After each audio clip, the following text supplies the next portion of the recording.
નમસ્કાર દોસ્તો, સુપરફાસ્ટ તાજા સમાચારમાં તમારું સ્વાગત છે। દેશ, દુનિયા અને ગુજરાતના તાજા, મોટા અને સૌથી મહત્વપૂર્ણ સમાચાર જાણીએ તે પહેલાં તમે ચેનલમાં નવા હોય તો ચેનલને જરૂરથી સબસ્ક્રાઇબ કરીને વિડીયોને લાઇક કરી દેજો। સૌથી પહેલા દોસ્તો આપણે વાત કરીએ તો હવામાન નિષ્ણાંત અંબાલાલ પટેલની માવઠાની ફરી એકવાર આગાહી છે। જ્યાં દોસ્તો 7 થી લઈને 10 તારીખ દરમિયાન મધ્ય ગુજરાત તેમજ ગુજરાતના ઘણા ભાગોમાં કમોસમી વરસાદ વરસશે। તો કમોસમી વરસાદ પડે તે પહેલાં જ પવનની ગતિમાં પણ વધારો થશે, જેમાં સૌરાષ્ટ્રમાં 40 થી 50 કિલોમીટર પ્રતિ કલાકની ઝડપે પવન ફૂંકાશે। તો વેસ્ટર્ન ડિસ્ટર્બન્સના કારણે ગુજરાતમાં આગામી સપ્તાહમાં હવામાન ડિસ્ટર્બ પણ રહે તેવી શક્યતા છે। તો આ સમય દરમિયાન વાદળછાયું વાતાવરણ રહેશે અને વાદળો વચ્ચે કેટલાક જિલ્લાઓમાં ગાજવીજ સાથે વરસાદ પડી શકે છે। તો વાતાવરણમાં પલટાના કારણે આ સમયે તાપમાનનો પારો ગગડતા ગરમીથી રાહત મળશે। જો કે 26 એપ્રિલ પછી ગુજરાતમાં ગરમીનું પ્રમાણ વધી શકે છે। તો દોસ્તો બીજા સૌથી મોટા સમાચાર સામે આવ્યા છે। હવામાન વિભાગની મોટી ચેતવણી। તો દેશ ઉપર એક સાથે 4 ચક્રવાતી સિસ્ટમો સક્રિય થઈ છે। જ્યાં દોસ્તો જે ગુજરાત સહિત અનેક રાજ્યોમાં માવઠાની પણ આગાહી કરાઈ છે। તો દેશભરમાં હવામાનનો મિજાજ અચાનક જ પલટવા જઈ રહ્યો છે, ત્યારે ભારત ઉપર એક સાથે 4 ચક્રવાતી પરિભ્રમણ અને એક પશ્ચિમી વિક્ષેપ સક્રિય થયા છે। તો આ સિસ્ટમની સીધી અસરના કારણે આગામી દિવસોમાં દેશના મોટાભાગના રાજ્યોમાં ભારે વરસાદ, ગાજવીજ અને કરા પડવાની શક્યતા છે। તો આ સાથે જ પવનની ગતિ 50 થી 70 કિલોમીટર પ્રતિ કલાક સુધી પહોંચી શકે છે, જે જનજીવનને પણ માઠી અસર પહોંચાડી શકે છે। તો દોસ્તો ત્યાર પછી આગળ વધુ એક સૌથી મોટા સમાચાર મળ્યા છે। ટ્રમ્પનું મોટું એલાન। તો જાણો શું આગળ થશે। જ્યાં દોસ્તો રાષ્ટ્રપતિ ટ્રમ્પે ઈરાનને ગંભીર ધમકી આપી છે અને જો તે 48 કલાકની અંદર હોર્મુઝ સ્ટ્રેટ ખોલવામાં નહીં આવે તો ઈરાનને ભારે વિનાશનો સામનો કરવો પડશે। તો તેમણે પાવર પ્લાન્ટ અને પુલો ઉપર હુમલાની ચેતવણી આપી છે અને તેમણે સોશિયલ મીડિયા ઉપર પોસ્ટમાં તેમણે લખ્યું છે કે મંગળવારે ઈરાનમાં પાવર પ્લાન્ટ ડે અને બ્રિજ ડે હશે। તો બંને એક જ દિવસે થશે। તો આ વિનાશ પહેલા ક્યારેય થઈ નથી। તો હોર્મુઝ સ્ટ્રેટ ખોલો નહીં તો તમે નર્કમાં જશો તેવી ચેતવણી આપી છે।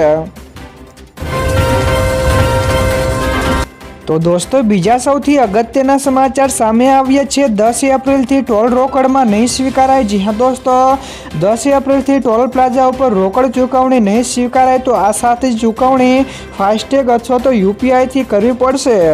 તો યુપીઆઈથી ચૂકવણી કરવાથી ટોલ ફ્રીમાં 1.25 ગણો વધારો થશે। જો આ વિકલ્પ નિષ્ફળ જાય તો ડ્રાઈવરોને ઈ નોટિસ પણ પ્રાપ્ત થશે। જો તમે 72 કલાકની અંદર ઓનલાઈન ચૂકવણી કરો છો તો કોઈ પણ વધારાનો ચાર્જ પણ લાગશે નહીં। તો તે પછી તમારે બમણો ટોલ ટેક્સ પણ ચૂકવવો પડશે। જો 15 દિવસથી વધુ સમય પસાર થાય તો વાહન સિસ્ટમ દ્વારા કડક કાર્યવાહી પણ કરવામાં આવશે। ત્યાર પછી દોસ્તો આગળ વધુ એક સૌથી અગત્યના સમાચાર મળ્યા છે। યુદ્ધની આગમાં સોલાર ઉદ્યોગો દાઝ્યો। જી હા દોસ્તો, યુદ્ધની સ્થિતિમાં કારણે ગુજરાતના અર્થતંત્રને મોટો ફટકો પડી શકે છે। તો ગુજરાતમાં અત્યંત મહત્વપૂર્ણ ગણાતો સોલાર મેન્યુફેક્ચરિંગ ઉદ્યોગ અત્યારે સૌથી મોટા સંકટોનો સામનો કરી રહ્યો છે। તો કાચા માલની અછત, ખોરવાયેલી સપ્લાય ચેનના કારણે આ સોલાર ક્ષેત્રને અંદાજે ₹25,000 કરોડથી વધુનો આર્થિક ફટકો પડે તેવી ભીતિ છે। તો દોસ્તો તમને જણાવી દઈએ કે દરિયાઈ માર્ગે આવતી સામગ્રીની આવક ઘટતા સોલાર મેન્યુફેક્ચરિંગની પ્રક્રિયા ધીમી પડી છે। ત્યારબાદ દોસ્તો ફટાફટ આગળના બીજા સમાચારની વાત કરવામાં આવે તો પેટ્રોલ અને ડીઝલને લઈને કેન્દ્ર સરકારનું મહત્વનું નિવેદન। જી હા દોસ્તો, મિડલ ઈસ્ટમાં ચાલી રહેલા યુદ્ધના કારણે હોર્મુઝ સ્ટ્રેટમાં પેદા થયેલા અવરોધો વચ્ચે ભારતમાં ઈંધણનો પુરવઠો ખૂટી જવાની અફવાઓએ સોશિયલ મીડિયા ઉપર જોર પકડ્યું છે। જો કે આ બાબતે કેન્દ્ર સરકારે દેશના નાગરિકોને આવી ખોટી અફવાઓથી દૂર રહેવાની અપીલ કરી છે। તો વધુમાં પેટ્રોલિયમ અને પ્રાકૃતિક ગેસ મંત્રાલયે સ્પષ્ટપણે કહ્યું છે કે દેશમાં પેટ્રોલ, ડીઝલ તેમજ એલપીજીનો પૂરતો સ્ટોક ઉપલબ્ધ છે। તો દોસ્તો બીજા સૌથી મહત્વપૂર્ણ સમાચાર સામે આવ્યા છે ગુજરાતમાં ચૈત્રમાં ચોમાસું, જ્યાં દોસ્તો હવામાન વિભાગ દ્વારા ભર ઉનાળે વરસાદની વધુ એક આગાહી કરવામાં આવી છે। તો હવામાન વિભાગે રાજ્યના 18 જેટલા જિલ્લાઓમાં કમોસમી વરસાદની આગાહી કરી છે। તો જેમાં ઉત્તર ગુજરાતના આણંદ, પંચમહાલ, દાહોદ, મહીસાગર જિલ્લામાં તેમજ દક્ષિણ ગુજરાતના વડોદરા, છોટાઉદેપુર, નર્મદા, ભરૂચ, સુરત, ડાંગ, નવસારી, વલસાડ, તાપી અને દમણ, દાદરાનગર હવેલીમાં ગાજવીજ સાથે હળવો વરસાદ પડે તેવી આગાહી કરી છે।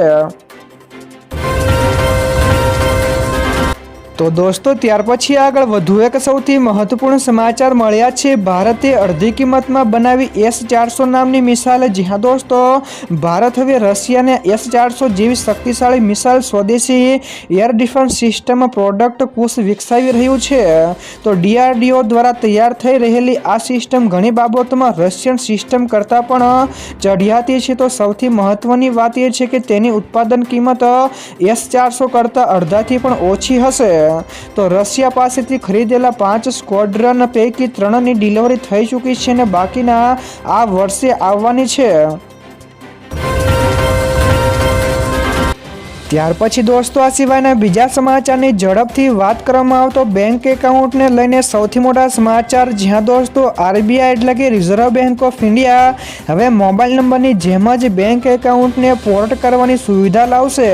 તો પેમેન્ટ્સ વિઝન 2028 હેઠળ ગ્રાહકો એકાઉન્ટ નંબર બદલ્યા વગર જ પોતાની બેંક બદલી શકશે। તો આ નવી વ્યવસ્થાથી લોનના હપ્તા, SIP તેમજ સબસિડી જેવી વિગતો આપોઆપ જ ટ્રાન્સફર થઈ જશે, જેથી દસ્તાવેજોની ઝંઝટ ઘટશે। તો આ ફેરફારથી બેંકો વચ્ચે સ્પર્ધા પણ વધશે અને ગ્રાહકોને વધારે સારી સુવિધા અને સેવા મળશે। તો અનેક બેંક ખાતા ધારકોને મોટી રાહત પણ મળવાની છે।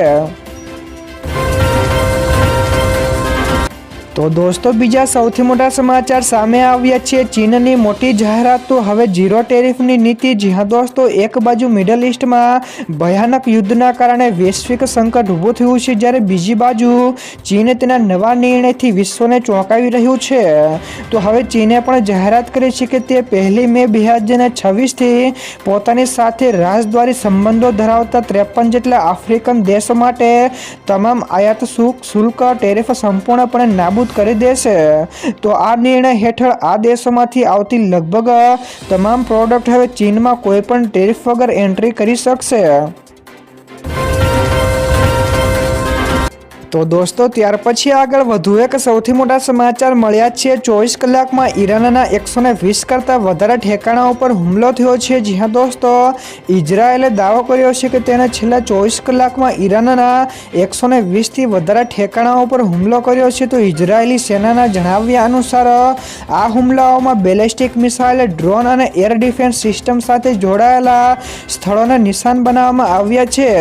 તો પશ્ચિમી અને મધ્યમ ઈરાનમાં IRGCના મિસાઇલ ઠેકાણાઓ, ડ્રોન સ્ટોરેજો તેમજ લોન્ચ સાઇટ્સને તબાહ કરવામાં આવ્યા છે। ત્યાર પછી દોસ્તો આગળ વધુ એક સૌથી અગત્યના સમાચાર મળ્યા છે। 8 જેટલી મહાનગરપાલિકા માટે કોંગ્રેસના 243 મૂર્તિઓ જાહેર થયા છે। જ્યાં દોસ્તો ગુજરાતમાં સ્થાનિક સ્વરાજ્યની ચૂંટણીઓના માહોલ વચ્ચે કોંગ્રેસ પાર્ટીએ જામનગર, ભાવનગર, સુરત, મોરબી, રાજકોટ, વડોદરા અને અમદાવાદ મ્યુનિસિપલ કોર્પોરેશનની નિર્વિવાદિત બેઠકો માટે ઉમેદવારોની પ્રથમ યાદી જાહેર કરી છે। તો જે વોર્ડમાં સૌથી ઓછા ફોર્મ દાખલ થયા હતા તે તમામ વોર્ડમાં પાર્ટીએ પેનલ જાહેર કર્યું છે। ત્યારબાદ દોસ્તો ફટાફટ આગળના બીજા સમાચારની વાત કરવામાં આવે તો મોંઘવારીનો કહેર તો પેટ્રોલનો ભાવ વધશે। જ્યાં દોસ્તો ઈરાન સાથે ચાલી રહેલા સંઘર્ષ વચ્ચે સમગ્ર અમેરિકામાં ફુગાવાએ હાહાકાર મચાવ્યો છે, તેમજ પેટ્રોલનો સરેરાશ ભાવ પ્રતિ ગેલન $4.09 થયો છે, જે ઓગસ્ટ 2022 પછીનો સૌથી ઊંચો સ્તર છે। તો તે દરમિયાન ડીઝલનો ભાવ પ્રતિ ગેલન $3.64થી વધીને $5.53 થયો છે। તો એમેઝોને પણ એવી જાહેરાત કરી છે કે 17 એપ્રિલથી તે થર્ડ પાર્ટી વિક્રેતાઓ પર 3.5% ઈંધણ તેમજ લોજિસ્ટિક્સ સરચાર્જ પણ લગાડશે। તો દોસ્તો બીજા સૌથી મહત્વપૂર્ણ સમાચાર સામે આવ્યા છે ગુજરાત હાઈકોર્ટનો ઐતિહાસિક નિર્ણય, જ્યાં દોસ્તો ગુજરાત હાઈકોર્ટે AI એટલે કે આર્ટિફિશિયલ ઇન્ટેલિજન્સના ઉપયોગને લઈને કડક ચેતવણી જાહેર કરી છે. તો જેમાં રાજ્યોની તમામ અદાલતોમાં આર્ટિફિશિયલ ઇન્ટેલિજન્સના ઉપયોગ કરી શકશે નહીં. તો આ નિર્ણય એટલા માટે લેવામાં આવ્યો છે કે તાજેતરમાં જ અનેક ચુકાદાઓમાં ભૂલ ભરેલી ખામીઓ સામે આવી છે.